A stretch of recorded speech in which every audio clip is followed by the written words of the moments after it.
En 1978, 5 amigos que compartían el amor por el baloncesto se dirigieron a un pueblo cercano para ver un partido en el que jugaba uno de sus equipos favoritos. Sin embargo, lo que debía ser una ocasión agradable se volvió una pesadilla cuando, por razones desconocidas, terminaron en un camino empinado de montaña y su auto quedó atascado. El grupo de hombres abandonó el vehículo. En los meses siguientes, 4 de los 5 hombres fueron encontrados muertos, sus cuerpos en diferentes lugares de la zona. El misterio de lo que le sucedió a los 5 de Yuba County sigue desconcertando a las autoridades y a los investigadores en línea incluso después de 4 décadas.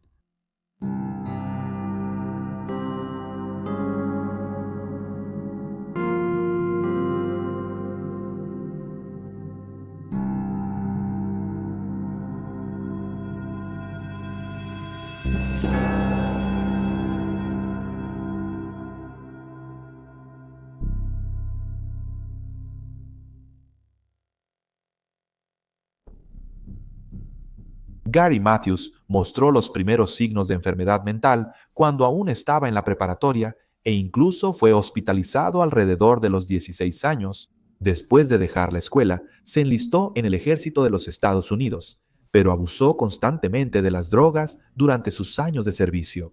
Finalmente, le diagnosticaron esquizofrenia paranoide y recibió una baja psiquiátrica del ejército. De regreso en su estado natal de California, sin embargo, Gary no mejoró.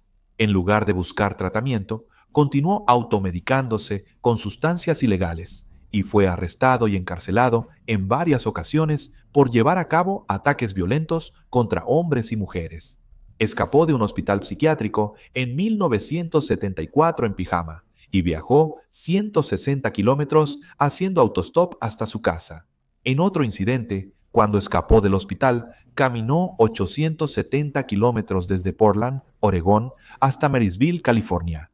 Finalmente, Gary buscó tratamiento adecuado y comenzó a tomar medicamentos para su esquizofrenia. Su comportamiento mostró una mejora notable y para 1978 sus médicos lo consideraban, cito, uno de nuestros casos de éxito ejemplares. Pudo mantener un trabajo en el negocio de jardinería de su padrastro, lo cual complementaba el pago por discapacidad que recibía del ejército. Y durante los 2 años previos a su desaparición, su comportamiento, según todos los informes, había sido excelente. Meses antes de desaparecer, Gary se hizo amigo de 4 hombres. El grupo era cariñosamente conocido por los familiares como los chicos, y cada uno de ellos vivía con sus padres en Yuba City y Marysville, California. Teodoro Ted Wire era el mayor del grupo. Con 32 años, se le describía como alguien que aprendía despacio y era conocido por ser amigable y confiado, de la misma manera que un niño. Se notó que él saludaba con la mano a los desconocidos y se molestaba si no le devolvían el saludo. Ted había pasado algún tiempo trabajando como conserje y como encargado de una cafetería, pero finalmente renunció por la persuasión de su familia, quienes creían que su lentitud estaba causando problemas. Jack Madruga, de 30 años, era el segundo mayor del grupo, graduado de preparatoria y veterano del ejército. Él también fue etiquetado informalmente como un aprendiz lento. Recientemente lo habían despedido de su trabajo como ayudante de mesero. William Bill Sterling, de 29 años, y Jackie Hewitt, de 24, fueron descritos como personas con discapacidades de aprendizaje. Jackie era el más cercano a Ted. Se decía que era como una sombra para su amigo, y era conocido por odiar hacer llamadas telefónicas. Ted solía contestar o hacer llamadas en su nombre. Mientras tanto, Bill, según se dice, era muy religioso y pasaba horas en la biblioteca. Lo que más le gustaba hacer al grupo juntos era ver o jugar deportes. Sentían un cariño especial por el baloncesto, que jugaban juntos en los Gateway Gators. El equipo tenía apoyo de un programa local para personas con discapacidades intelectuales. Y el día después de que los hombres desaparecieron, los Gateway Gators debían participar en un torneo de una semana patrocinado por las Olimpiadas Especiales. Los ganadores del torneo obtendrían vacaciones gratis en Los Ángeles. El grupo estaba muy emocionado y se había preparado meticulosamente durante semanas previas. La noche del 24 de febrero de 1978, un día antes del torneo, el grupo decidió ir a ver un partido de baloncesto en la Universidad Estatal de California. Jugaba un equipo que les gustaba. Los 5 hombres abordaron el Mercury Montego 1969 turquesa y blanco de Jack. Solo él y Gary tenían licencia de conducir. Pero Jack era muy especial con su auto, que era su orgullo y alegría, y se negaba a dejar que alguien más lo manejara. Antes de las 10 de la noche, los hombres regresaron al auto tras el partido de baloncesto. Antes de regresar a casa, decidieron detenerse en el Beers Market en el centro de Chico. La mujer que atendía la caja esa noche recordó al grupo porque entraron justo cuando ella estaba a punto de empezar a cerrar. Para su irritación, los hombres compraron varios bocadillos, 2 Pepsis y algo de leche antes de irse y volver a subirse a su auto. Condujeron al sur de Chico y nunca más se les vio. A la mañana siguiente, sus familias reportaron su desaparición, aunque la policía del condado de Yuba comenzó a buscar cualquier señal de ellos en Chico y sus alrededores. No pudieron localizar a los 5 hombres ni a sus vehículos. No fue hasta el 28 de febrero que se encontró la primera pista en el caso, cuando un guardabosques vio el Mercury Montego estacionado a lo largo de la carretera Oroville-Quincy. Inicialmente había visto el auto el día 25, pero no sabía que estaba relacionado con 5 personas desaparecidas, hasta que vio un boletín relacionado con el caso. En ese momento, informó a los investigadores sobre lo que había encontrado. La policía no halló nada útil dentro del auto. Había envolturas, latas vacías y cajas de los productos que compraron en Bears, programas del mercado del juego al que asistieron y copias de varios mapas, incluido uno de California. Una de las cosas más peculiares, señalaron los detectives, era la ubicación del vehículo. Estaba a 70 millas de Chico y no estaba cerca de ninguna ruta disponible en ese momento que los llevara a Marysville o Yuba City. Además, el camino en el que estaba se describió como un largo y sinuoso camino de tierra en la montaña, y nadie, incluyendo la familia de los hombres, podía entender por qué habrían subido por ese camino, especialmente considerando que no estaban preparados para el clima invernal tan severo. Cada hombre había salido solo con una chaqueta ligera. No dijeron que se detendrían en otro lugar después del partido. No solían hacerlo, sobre todo porque planeaban ir a su torneo de baloncesto al día siguiente. Los padres de Jack Madruga observaron que a su hijo no le agradaba el frío y nunca había ido a las montañas. De manera similar, el padre de Bill señaló que su hijo no estaba interesado en las actividades al aire libre. Una vez lo llevó de pesca, pero no parecía disfrutarlo. El auto estaba a unos 1,340 metros de altitud, aproximadamente donde estaba la línea de nieve en esa época del año. El camino estaba cerrado por el invierno y el auto atascado en ventisqueros de nieve. Había evidencia de que los hombres intentaron girar las llantas para sacarlo. Los investigadores pensaban que la nieve no era tan profunda como para impedir que los 5 hombres lo liberaran. También notaron que faltaban las llaves y al principio sospecharon que el vehículo había fallado de alguna manera. Pero después de hacer un puente al Montago, descubrieron que el auto funcionaba perfectamente y todavía quedaba combustible en el tanque.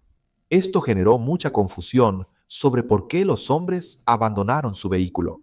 Por lo que se sabe, no había ninguna razón por la que no pudieran haber liberado el auto y regresar a la carretera. Un examen más detallado del vehículo, una vez que fue remolcado de regreso a la estación, reveló que la parte inferior no tenía abolladuras, marcas ni raspaduras de lodo. A pesar de haber sido conducido una distancia considerable por un camino de tierra montañoso y lleno de baches, se describe como un auto bajo y pesado, que habría sido aún más pesado con 5 hombres adultos adentro. Los investigadores teorizaron que el auto había sido conducido con mucho cuidado o por alguien familiarizado con el camino. Sin embargo, los padres de Jack dijeron que él no conocía el terreno y, como ya se mencionó, no dejaba que otros manejaran su auto. Otra rareza sobre el vehículo es que había sido dejado sin seguro y con una ventana abajo. Los seres queridos de Jack afirmaron que no era propio de él dejar el auto en un estado tan inseguro. Los esfuerzos de búsqueda adicionales después de este punto fueron abandonados debido al empeoramiento del clima, aunque no se recolectaron más pruebas en ese momento. La policía fue inundada con reportes de avistamientos de los hombres en varias partes del estado y más allá. Algunos supuestos avistamientos los ubicaban en Ontario, Canadá y otros en Tampa, Florida. Incluso hubo un supuesto avistamiento de ellos en un cine de Sacramento en compañía de un hombre mayor. Ningún avistamiento se comprobó entonces. La policía incluso consultó a psíquicos, quienes aseguraron que habían sido secuestrados y llevados a Arizona o Nevada. Otro afirmó que los habían asesinado en Oroville, en una casa de ladrillo rojo de 2 pisos, o posiblemente una casa de madera teñida de rojo con un camino de grava y el número 4723 o 4753. Un investigador del caso, el teniente Lance Ayers del condado de Yuba, incluso condujo durante 2 días buscando la casa, pero no pudo encontrarla. Un testigo considerado creíble por los investigadores es Joseph Chance, de 55 años al momento de la desaparición. Informó a las autoridades que la noche del 24 de febrero estuvo cerca del lugar donde se abandonó el Montego. Según Joseph, tenía una cabaña y condujo hasta allí para revisarla a las 5:30 p.m., estando a unos 45 metros carretera arriba. Sin embargo, su vehículo se atascó en el proceso de intentar liberarlo. Se dio cuenta de que estaba experimentando los primeros síntomas de un ataque al corazón. Regresó a su auto y mantuvo el motor encendido para tener calefacción. 6 horas después, José vio luces delanteras tras él. En ese momento, él estaba recostado en su auto con un dolor intenso. Detrás de él, un auto estaba rodeado de personas, incluida una mujer con un bebé. Recordó que les gritó pidiendo ayuda, pero lo ignoraron, apagaron las luces y guardaron silencio. José después vio 2 luces más detrás de él, esta vez linternas, y volvió a gritar, pero una vez más lo ignoraron y apagaron las luces, dejando todo en la oscuridad. Poco tiempo después, José recordó que una camioneta se estacionó detrás de él por un momento antes de seguir por el camino. Sin embargo, les comentó a los investigadores que no podía asegurarlo porque en ese momento deliraba por el dolor que sentía. Por la mañana, su auto se quedó sin gasolina y sus síntomas mejoraron un poco. Entonces decidió caminar 13 kilómetros por la carretera hasta una posada, donde lo llevaron de regreso a su casa. Pasó junto al Montego, abandonado por los 5 de Yuba County. Recordó oír voces de esa dirección en la noche. Se ha confirmado que Joseph sufrió un leve ataque al corazón la noche del 24. Si Joseph tenía razón cuando dijo que escuchó voces y vio linternas en dirección al Montego, es posible que esas voces y linternas pertenecieran a los hombres desaparecidos. Sin embargo, la madre de Ted señaló que ignorar a alguien que pedía ayuda no era algo que su hijo probablemente haría. Él y Bill una vez ayudaron a alguien que conocían a llegar al hospital después de una sobredosis de Valium. Ted no tenía miedo de ayudar a alguien necesitado. Otra testigo, considerada creíble por los investigadores, es una mujer que trabajaba en una tienda en Brownsville, a 30 millas de donde después se halló el Montego. El 3 de marzo, una semana después de que los 5 hombres desaparecieron, la testigo vio volantes relacionados con el caso. Reconoció las fotografías de los hombres que aparecían y le dijo a los detectives que 4 de los 5 se detuvieron en la tienda al día siguiente de su desaparición. Notablemente, iban dentro de una camioneta roja. Un segundo testigo, el dueño de la tienda, corroboró este relato. El testigo identificó a Bill y Jackie como quienes estaban en la cabina telefónica frente a la tienda. Esto es particularmente interesante, ya que se sabía que Jackie tenía aversión a hacer y recibir llamadas telefónicas. Mientras tanto, el dueño de la tienda dijo que Jackie en realidad era uno de los hombres que entraron a la tienda. Junto con Ted, la pareja compró burritos, chocolate, leche y refrescos. Mientras que quienes conocían a los hombres consideraron que sus compras coincidían con el tipo de productos que solían comprar. El hermano de Ted le dijo al Los Angeles Times que era completamente fuera de lo común para él andar conduciendo por Brownsville en un vehículo no identificado. especialmente cuando tenían que ir a un partido de baloncesto al que todos habían estado esperando con muchas ganas. Meses después de las desapariciones, el 4 de junio, hubo finalmente un avance en este caso. Un grupo de motociclistas que pasaban por ahí decidió detenerse en un campamento a unas 19 millas de donde se había encontrado el Montego. En el campamento había un remolque del Servicio Forestal de Estados Unidos. La ventana delantera estaba rota y cuando el grupo abrió la puerta, se encontraron con un olor fétido que provenía del interior. El olor resultó ser el de un cadáver en descomposición. Era el cuerpo de Ted Weiher. 8 sábanas habían sido envueltas alrededor de él, incluyendo su cabeza, y sus pies estaban gravemente congelados, casi gangrenados. Su autopsia reveló que había muerto por una combinación de inanición e hipotermia, y que había perdido casi la mitad de su peso de 200 libras. El crecimiento de su barba indicaba que había vivido alrededor de 13 semanas desde la última vez que se afeitó. Dentro del remolque seguían algunas de sus pertenencias: una cartera con dinero, un anillo de níquel con el nombre de Ted y un collar de oro. Los investigadores hallaron un reloj de oro que su familia no pudo identificar. Su familia no creía que le perteneciera, y las familias de los otros hombres tampoco pudieron identificarlo. Además, los zapatos de Ted no se encontraron por ningún lado. Los buscadores pronto descubrieron más cuerpos, los de Jack Madruga y Bill Sterling. Estaban al lado opuesto de la carretera, a unas 11 millas del Montego. Animales carroñeros se habían alimentado del cadáver de Jack, mientras que los huesos de Bill estaban esparcidos en un área pequeña. Se determinó que ambos habían muerto de hipotermia, y los investigadores especularon que uno de los hombres pudo haber sucumbido al sueño, una de las últimas etapas de la hipotermia, y el otro se quedó con él antes de finalmente fallecer de la misma manera en los días siguientes. El padre de Jackie encontró la columna vertebral de su hijo bajo un arbusto, a solo 2 millas del remolque. Sus zapatos y pantalones de mezclilla estaban cerca y ayudaron a identificar los restos. Su cráneo fue descubierto un día después, a 300 pies del arbusto. Los registros dentales confirmaron que los restos eran en efecto los del joven de 24 años. Se determinó que la causa de su muerte fue hipotermia. A 400 metros del remolque, rescatistas hallaron mantas del servicio forestal y una linterna oxidada junto al camino, pero no se sabe cuánto tiempo llevaban allí. Aunque las autoridades distribuyeron la imagen de Gary en instituciones mentales de California, ya que era probable que no tuviera su medicación, nunca se le ha localizado. Los investigadores vieron preocupante la muerte de Ted, pues el remolque tenía comida, cerillos, yesca y ropa gruesa forestal que pudo ayudarles a mantenerse calientes. Descubrieron que alrededor de una docena de latas de raciones C de un cobertizo de almacenamiento cercano habían sido abiertas y su contenido consumido. Pero un casillero en ese mismo cobertizo no había sido abierto. Contenía suficiente comida para que los 5 hombres pudieran sobrevivir durante un año. Igualmente, un tanque de butano que pudo usarse para calentar el remolque fue dejado intacto. Aunque, considerando sus comportamientos conocidos, las acciones de Ted no parecen tan extrañas. Su familia declaró que le faltaba sentido común debido a su discapacidad, señalando que a menudo preguntaba por qué debía detenerse en una señal de alto.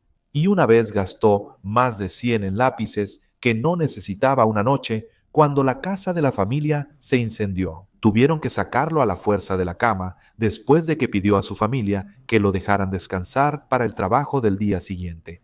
Las autoridades también concluyeron que probablemente Ted no había estado solo en el remolque, y especularon que tanto Gary como Jackie habían estado allí con él en algún momento. Los tenis de Gary se quedaron atrás, lo que generó especulaciones de que tomó los zapatos de Ted porque los suyos no le quedaban por la hinchazón causada por la congelación. Además, las raciones C habían sido abiertas con un abrelatas P38, y solo Gary o Jack Madruga habrían estado familiarizados con este dispositivo, ya que ambos sirvieron en el ejército. También se ha señalado que las sábanas sobre el cuerpo de Ted probablemente habían sido envueltas alrededor de él por otra persona, ya que sus pies le habrían causado demasiado dolor como para maniobrar la tela alrededor de sí mismo. Hasta hoy, los investigadores aún no logran explicar completamente lo que ocurrió a los 5 de Yuba County. Todavía no está claro cómo los hombres terminaron en el camino de tierra, aunque se especula que se perdieron. También se ha teorizado que la mayoría de los hombres no se alimentaron ni se vistieron con la ropa del bosque porque temían ser acusados de robo. Es posible que no encendieran una fogata dentro del remolque porque en el pasado les habían dicho que no encendieran fuego. También se ha sugerido que los hombres creyeron haber entrado en propiedad privada y evitaron tocar algo por temor a ser reprendidos o detenidos por la policía. Aunque las autoridades supieron que Gary tenía amigos en Forbstown y sugirieron que se perdieron yendo allá, esos amigos dijeron que él no llegaría sin avisar y que no tenían planes con él el día antes de la desaparición. Un vehículo oruga de la Servicio Forestal de los Estados Unidos fue remolcado desde la carretera donde hallaron el montago para quitar la nieve del techo. La policía ha especulado que el grupo siguió las huellas que quedaron, creyendo erróneamente que el remolque no estaba lejos. Sugirieron que Jack Madruga y Bill Sterling murieron de hipotermia aproximadamente a la mitad del camino y que los 3 hombres restantes rompieron la ventana del remolque para entrar. El proyecto Charlie indica que las familias de los otros hombres creen que Gary pudo estar implicado en el incidente que causó sus muertes. Los investigadores no creen que él estuviera involucrado, ni tampoco creen que esté vivo. En línea, teóricos sugieren que Gary salió del remolque a buscar ayuda y se perdió, posiblemente en una zona densamente boscosa, y su cuerpo no ha sido encontrado porque está más lejos de los demás y oculto por arbustos y follaje. El caso de los 5 del condado de Yuba es un misterio para muchos, y Gary Matías sigue desaparecido. Gary es un hombre blanco, de cabello castaño y ojos avellana. Usa lentes y tiene una pequeña marca de nacimiento en la barbilla derecha. Mide 1,78 metros y pesaba 77 kilos. En el momento de su desaparición, tenía 25 años cuando desapareció y, si sigue con vida, tendría 70 años. Si tienes alguna información sobre la desaparición de Gary, puedes comunicarte con el departamento del sheriff del condado de Yuba al 500 3740 y 97777. Y ahí tienes los hechos. Por favor, deja un comentario aquí abajo con tus propias teorías y especulaciones y recuerda darle like a este video y suscribirte para apoyar al canal. Gracias por ver, mantente alerta, mantente seguro y nos vemos la próxima vez.